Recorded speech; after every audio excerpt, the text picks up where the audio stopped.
What up, YouTube Live? How's it going? Right now it's Tuesday, February 23rd. That means it's the premiere of CW new Superman and Lois show. Let me double check that let me make sure that we're live here on YouTube to see there's no interruption. February 23rd. Okay, we are. Um, those of you who know me well know that I am a huge Superman fan. I've been a Superman fan ever since I could remember. I think I was about, want to say, 8, 9 years old.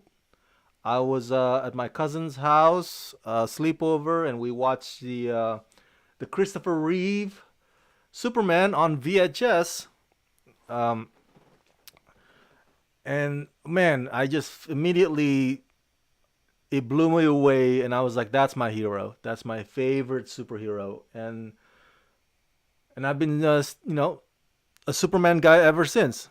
A lot of people are like comparing, "Oh, Batman is better" or whatnot. It's like, yeah, no, I'm with Superman. Batman's okay, but I'm never gonna jump ship and join the Batman team. Um, and but Christopher Reeve is my guy, and Brandon Routh is okay. Henry Cavill, just fine. But Christopher Reeve is the only Superman in my book.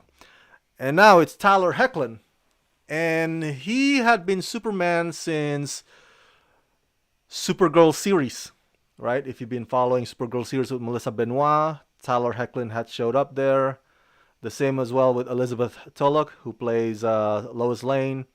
So they're from the Supergirl series, and now they're having their spin-off show by the same guys who made all of your CW DC shows. Arrow, The Flash, Supergirl, Legends of Tomorrow. It's the same, creative circles. Either same executive producers or same writers. Um, but man, tonight's premiere of Superman and Lois was spectacular. It was great. I want to even go so far as saying that it was kind of flawless. It was just like, here's the thing. I thought that this version was gonna be the same as the other shows. The Flash, Legends of Tomorrow, Arrow, where those other shows with Supergirl, those other shows are kind of campy. At times they can be silly at times. Um, if you catch the most recent season 5 of Supergirl, I mean they just look ridiculous. Even the villains and the evolution of some of the characters, there you're like, what? She's become what now? Like Supergirl's sister has become what now? So, but this one, Superman and Lois, man, they really took it seriously. Like they really ground this character. You know what I'm saying? It's not campy. It's not over the top. Um, and the color palette, kind of greenish yellow. I mean, it kind of reminds me of Zack Snyder's Man of Steel. Maybe that's what they were going with as well. But at the same time, it also looks like David Fincher, something that David Fincher would make. It was just so. The tone is just so gloomy and serious, but not like in a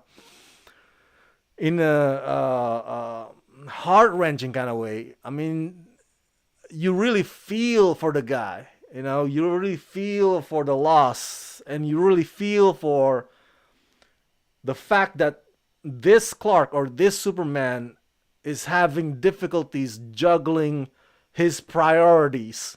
That's what they're aiming with this Superman. And I like it. I like it, man. It just stirs up all kinds of emotion in me in within just this first episode within just this first hour, and I didn't expect that. But it was a pleasant surprise, and I very much welcome it. I was like, wow, this looks like I'm watching a movie. You know what I'm saying? It was very cinematic, and yeah, the writers they took it seriously this time, and it pays off. I think it looks fantastic. It looks spectacular, and to my earlier point about the Batman comparison, which hero is better, dude. In this episode, freaking like Superman has like I want to say 3 to 4 hero moments. One of which when he was revealing his identity to his skits. He's like lifting his truck up high, floating in the midair. So, and then of course the nuclear reactor rescue and the fight against the baddie at the end. Come on. Let's be real. Batman can't pull that off. All right. I mean, those are like jaw-dropping, breathtaking moments. That's what I love about Superman. Superman can wow you. Superman can like make you pause. In awe of him. It's like, holy crap. You know what I'm saying? Come on, Batman can't pull that off. All right, enough of me trashing on Batman. So, but yeah, even in that respect, the show managed to knock it out of the park. Those wow moments, those Superman moments, they got it. They got it, bro. They got it down, and I loved it. It was amazing. Um, Tyler Hoechlin, I had mixed feelings about him as Superman when he got cast for the role back on Supergirl series. Um, Superficially, partly because he's got that 5 o'clock shadow that's always on his face, like that looks like he has to shave every other 4 hours or so. he just he keeps having it, like it's a hairy dude, I guess. But I'm used to like clean shaven Christopher Reeve Superman or Dean Cain or Tom Welling. But so the 5 o'clock shadow thing was kind of a butt of a joke at one point. But in this episode of Superman and Lois, this pilot episode, he has me sold. Okay, I am now Team Tyler Hoechlin. The guy really is Superman on this show. On Supergirl, he's Tyler Hoechlin playing Superman. But on this show, he is Superman. That was just what he did here on tonight's pilot episode. Has me sold. I'm all in now. And his acting in his performance in capturing Clark's, how should I say it, human trouble, like the stress, the worry of a father, the concern. It's like, oh, how do I split my time between the boys and saving the world?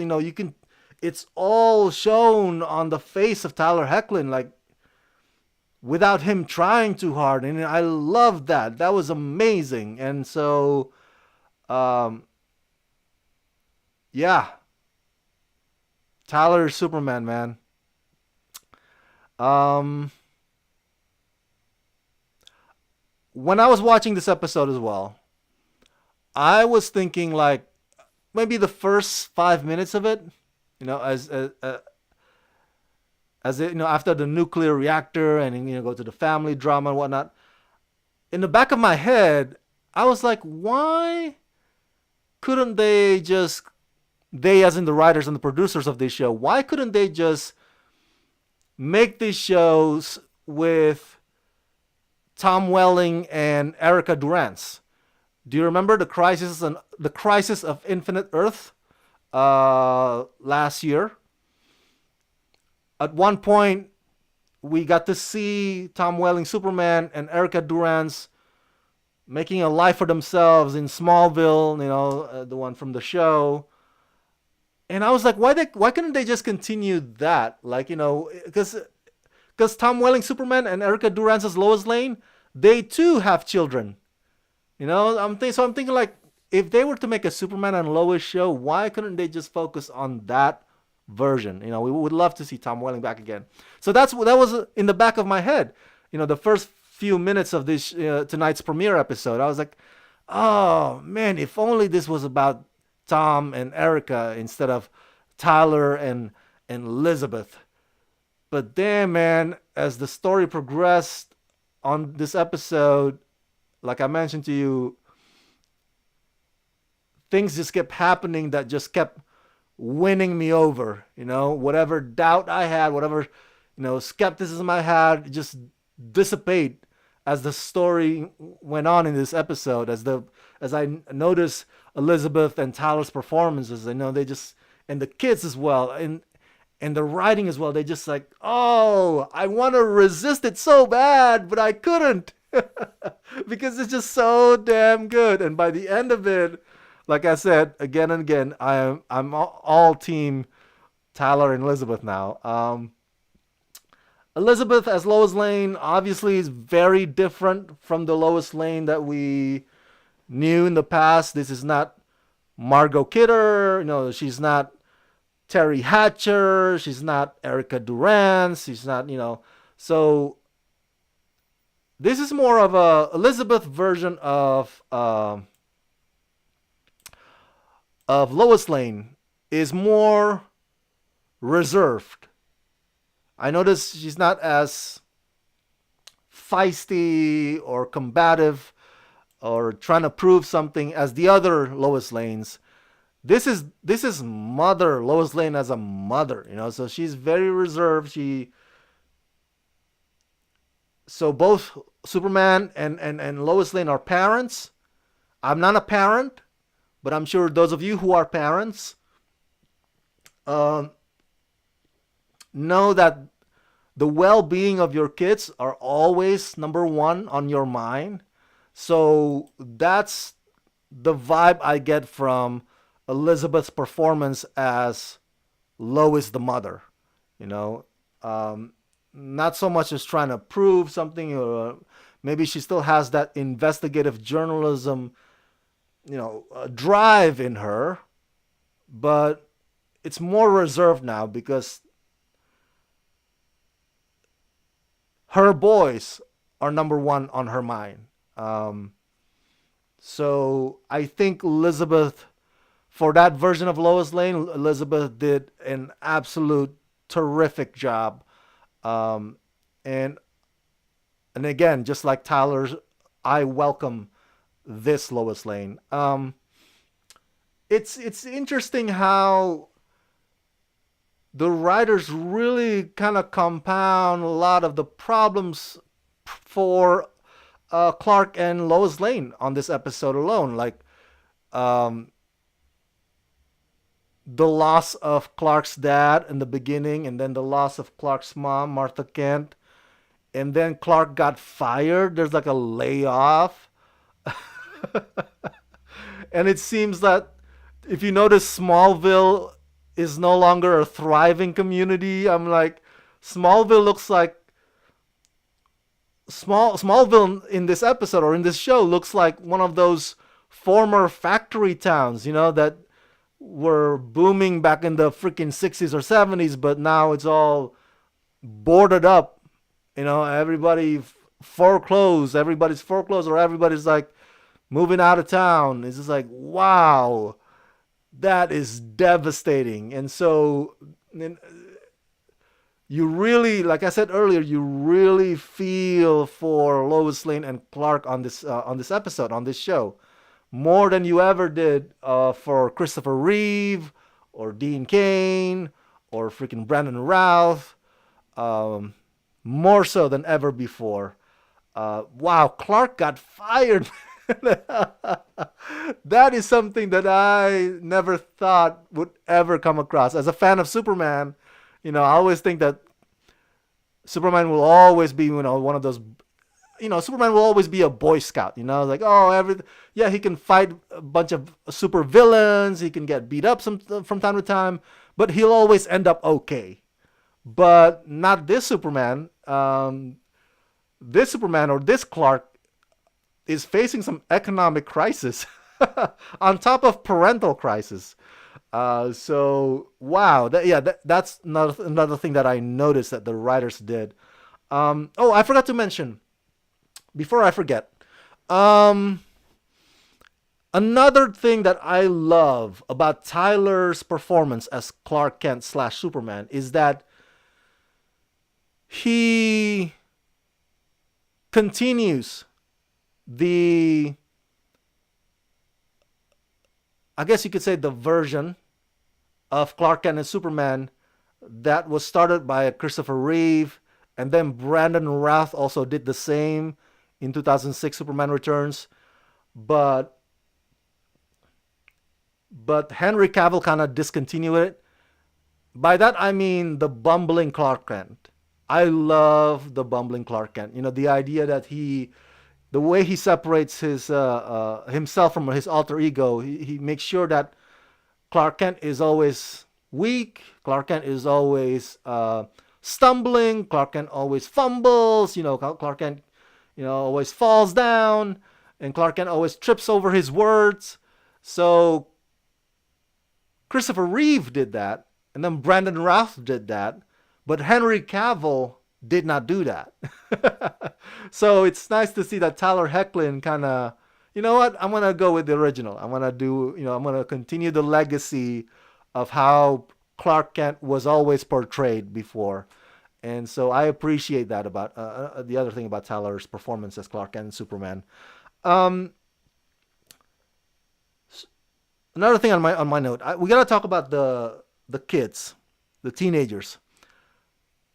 Wow, what a fascinating spin, that the show goes with. Because they could have easily just had Superman and Lois Lane in a time when their kids were just toddlers or middle school, or maybe they're already grown up, so they're mature. But no, they pick teenagers because, well, one, it's a CW. CW is a channel for mostly young adult audiences. And two, teenagers do add more drama. Oh, we gotta admit it. You and I have been there. We've all been teenagers. We caused our parents headaches, right? And so, that's a good move on the show's part to have the kids be teenagers, and then and all these figuring out powers and figuring out stuff, kind of like puberty, and that can kind of play factor into that as well. So, and the kids who play the teen kids of Superman and Lois Lane, I think they did okay. One of them supposed to have a mental illness, severe anxiety. The other one's supposed to be a jock, so that's an interesting combo. By the end of today's episode, you get to see who actually has the power, and that's always an interesting theory. If Superman has kids, are all of them gonna have powers, or are only some of them gonna have power? The other ones don't. And now that question is gonna be tackled as well on this show.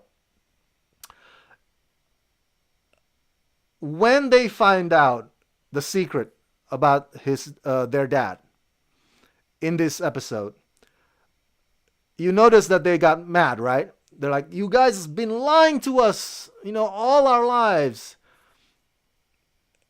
You know what? Before they confronted their dad, because I knew they were gonna get angry. In my head, I was like, if I find out that my dad was Superman, I would be ecstatic. I would be euphoric. Okay, I would be happy, jumping up and down. I'd be like milking that, bragging rights, telling everybody in town, "Hey, my dad is Superman." I'd be like, "Oh, I can't wait to see what power I have because of this, genetics, what have you." I'd be like stoked.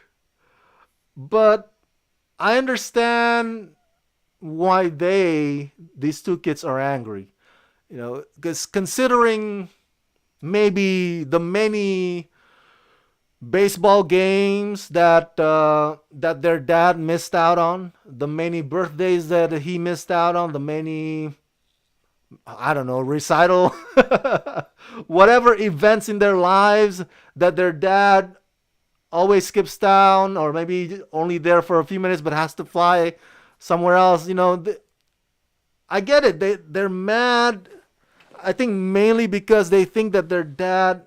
They find out the reason why their dad was not being a dad, all their lives. Like other dads would be present, would be there. Then they say the number one job you need to do as a parent is be there. You can mess up everything else as a parent. You can mess up, you can screw up whatever, you can learn as you go, but number one, you got to be there. You got to be present. If you are there, if you are present, then you are okay as a parent, even though you're not a perfect parent. And so I get why they're angry. I get why they're pissed off. Granted, one of them does have anxiety, mental illness that compounds that, but it's totally understandable why they wouldn't why they reacted the way they did instead of the way I would react. Like I said, I would be ecstatic. I'd be like, I'm not gonna get angry. I'm gonna be celebrating with my Superman dad. Let me see if I can lift up this truck too. So it's very emo, very angsty. Of course, it's all expected, as I said, because CW's demographics are mostly young adults and teenagers, so they're tapping into those Riverdale fans. You know what I'm saying? And I think they're getting somewhere with this. Definitely, definitely. Um, so as I'm winding down, crap, I can't wind down yet. I gotta talk about Lana Lang. Lana Lang, played by Emmanuel Shiriki. Oh, oh, what a perfect casting! What a beautiful, perfect casting. Emmanuel Shiriki. Mwah. Sloane from Entourage. Anybody fan of Entourage series? Come on, she's hot. She's amazing. She's beautiful. Oh, Emmanuel Shiriki as Lana Lang. Great, great casting. I met Emmanuel Shiriki about a decade ago. I interviewed her, not on film or on video. I interviewed her when I had my blog and I didn't have my YouTube channel yet. So I'll show you the picture here. But as I'm showing you the picture, I just want to say that the whole thing with Lana Lang now being some sort of a, I don't know, mortgage broker. She stayed back in Smallville and she married this guy who's kind of jerkish. I think his name is Kyle Cushing. And I mean the way the writers kind of create Lana Lang's life, present life, is very much interesting, and it makes sense. It's reasonable. Like it makes sense that Lana Lang would be staying in Smallville as opposed to also pursuing a career in Metropolis. Here we go. That's Emmanuel Shiriki. Ah, you know what? I'm gonna post this on Thursday for Throwback Thursday um, photo. So yeah, it makes sense. It's like, yeah, of course Lana Lang would have, of course Lana Lang stayed behind in Smallville. You know, but I think I get the sense that she a little bit regrets marrying that guy. I think down the road, I'm theorizing, I'm speculating down the road, there might be some rift in their marriage because the guy's kind of a bit of a jerkish. Kyle Cushing, the way he talks about Morgan Edge, and he's just like so rude. He's like blaming, sort of like blaming Clark and everybody like Clark who left Smallville and make a life for themselves out there. They're like, oh, you never came back. You never actually did anything for the town. It's like, dude, it's like he didn't like sign a contract that he has to, come back and make a family in Smallville. Nobody's like holding him to some sort of obligation to Smallville. If he wants to make a life in Metropolis, that's his prerogative. So, but he's the kind of guy that's like that. He's like, oh, you ungrateful, Clark. Everybody ungrateful. Now it's a good thing that Morgan Edge is taking over because everybody's, the whole town's going down the drain anyway. So he's that kind of guy. He's that kind of downer, and I get the sense that at least from this first episode that Lana Lang might not she might have come to the point where she's like, hey, you know what? I'm stuck with this guy. I'm married to him, but I'm not necessarily in love with him. At least that's the impression I get. So whether or not she's gonna make a move on Clark and have a love triangle thing with Lois Lane, that remains to be seen. I don't know. I hope that's not what they're going with down the road. But Lois Lane is such a catch. Lana Lang is hot, but Lois Lane is such a catch. I don't see how Clark Kent would ever consider looking at another woman. So as I'm winding down, as far as the story goes, and here's the full cast here. Sam Lane is played by Dylan Walsh. There's Jordan Kent, Jonathan Kent, the teenagers. Okay. So I'll end on this. I don't know much about the bad guy yet. As far as Morgan Edge is concerned, I know little about Morgan Edge. He's kind of like Lex Luthor, very wealthy. He was portrayed by another person on Supergirl series, but now he's going to be played by another actor on this show. So Morgan Edge is all human. He's not a super villain, if you will. He's like Lex Luthor. So he bought out, Deadly Planet. He bought out whatever, and sometimes that's not a good thing. When somebody acquires a town or acquires a home or acquires a business, sometimes the profit comes, or sometimes the way he makes money is by crushing that business to the ground or selling it off again for a profits, for a revenue. So sometimes acquisition can mean being rescued by someone, and sometimes it doesn't necessarily being rescued. Sometimes, and most times in acquisition, there's always layoffs.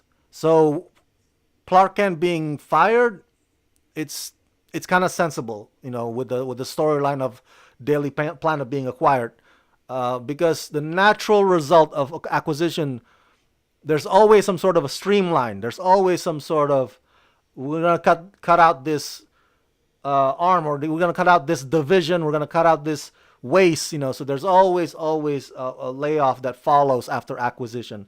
So it's, sometimes it's not a good thing. And so Morgan Edge, we don't see him in this episode, but he's like a whisperer in this episode. It sounds like a guy who, like Lex Luthor, who may have well intentions, because he's got money. But he doesn't. He's not on the ground. He doesn't see the suffering of the people. He's not directly connecting with the folks that he's acquiring, if you will. So that's the extent to his villainy in this episode. We don't know how far or how villainous he's gonna get. So that remains to be seen, definitely. But oh my God, that fight at the end, the fight sequence at the end where they go off into outer space and they go like hit Chinatown at one point and just oh, so cool, so cool. I mean, again, I mentioned to you 1,000 times, but I'll say it again. Today's episode looks like Zack Snyder meets David Fincher. That's what today's episode looks like, and it has me hooked. And I'm glad that this show is taking things seriously instead of going campy route, like The Flash, Legends of Tomorrow, Supergirl. Um, and hopefully they can maintain that. I don't want the first season to be solid and then the second season to be like, oh, let's do a crossover. Let's do a crossover again with the Flash and then Legends of Tomorrow and Batwoman and have it all be campy again. No, no, no, no. They got something good here going, man. Don't ruin it, okay? With crossovers, at least not yet, okay?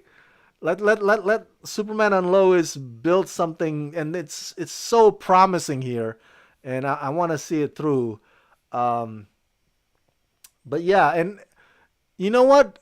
I think that's okay.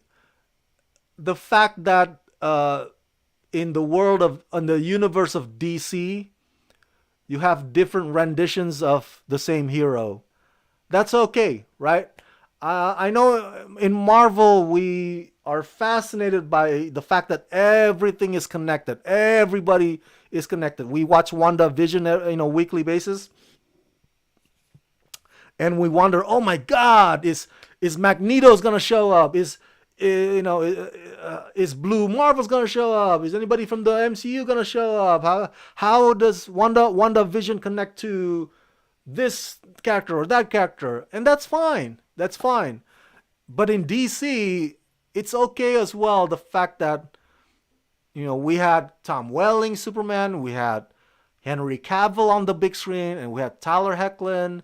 Um, you know, uh, and it's okay that they chose Tyler and Elizabeth instead of continuing Tom Welling and Erica Durance, because obviously from today's episode they have a different also version for how similar, of course, similar, not too different, but different from Smallville, the origin. So, and that's just fine. And I can accept these many renderings, these many creative versions of my favorite superhero, Superman, definitely.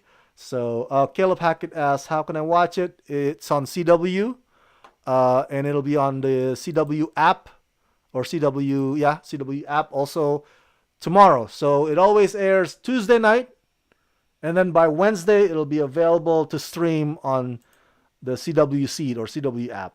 So yeah, that's it. Those are all the thoughts that I have about today's episode. I love it.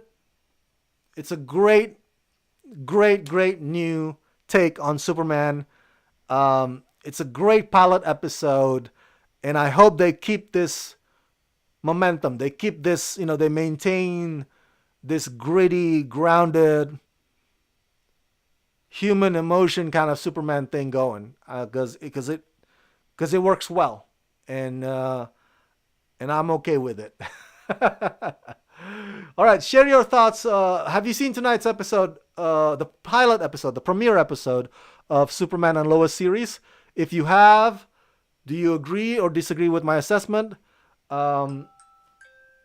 What did you think of it? What's your theory or speculation on the subsequent episodes about the bad guy or about Morgan Edge or about the kids? What do you think is going to happen? Or if you have questions, let me know. Let me know all your thoughts in the comment section down below. And as always, subscribe. And thank you for tuning in. Let's rock this.